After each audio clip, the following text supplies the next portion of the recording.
What does President Trump's big, beautiful bill have to do with the socialist-loving, terrorized, sympathizing, unapologetic anti-Semite that the Democratic Party just selected as its choice to lead New York City? Well, in a word, everything.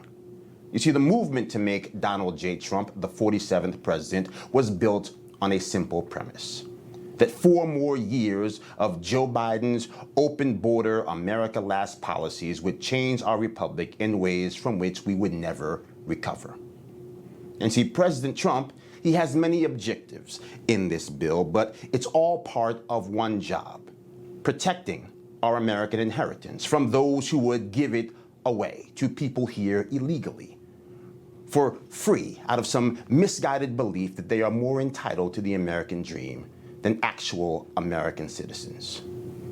And so the fight over birthright citizenship in the court is not about stopping brown people from coming to America. It is about ending the incentives for people to go birth certificate shopping illegally. The fight over whether or not the price for seeking asylum should be higher is not about preventing people from fleeing oppression. It is an acknowledgement that yes, everyone has the right to seek asylum, but the American dream should not serve as the only option on the emergency asylum buffet. See, the fight over work requirements for Medicaid, it's not about sending grandma back to work. It's about ensuring that the people who work hard to the benefit of this nation don't get shortchanged because the safety net of our nation has been worn out by fraud or abuse. See, the unspoken reality of the American dream is that not everyone gets to live it.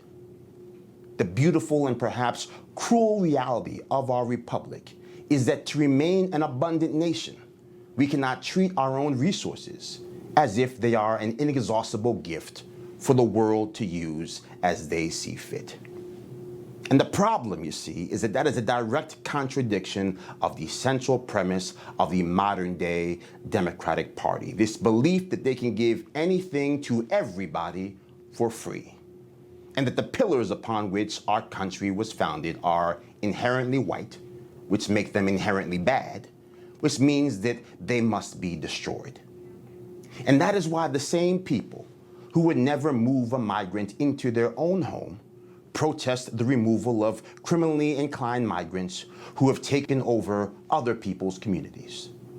It is why the same people who let Barack Hussein Obama build countless detention cages now line the streets in protest of Governor Ron DeSantis and Donald Trump and Alligator Alcatraz.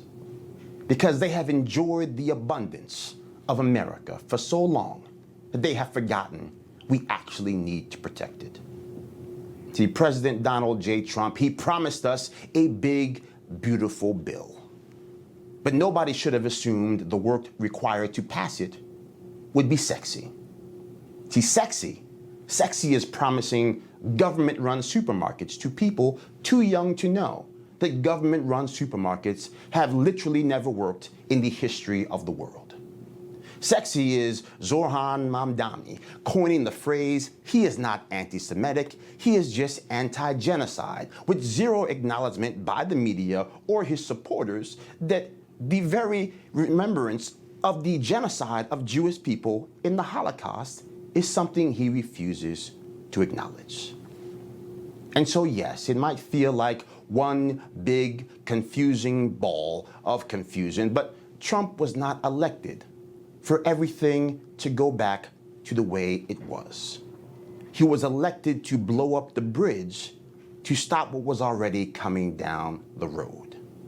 More America Last, more Zohran Mamdanis, more of our American inheritance being given away to everybody but us. You know, folks, I thank God for my wonderful wife, my kids, my country, the greatest nation ever. And Americans like you who believe in the truth, the Chris Salcedo Show will never stop fighting for you. The Chris Salcedo Show, for the news you need to know.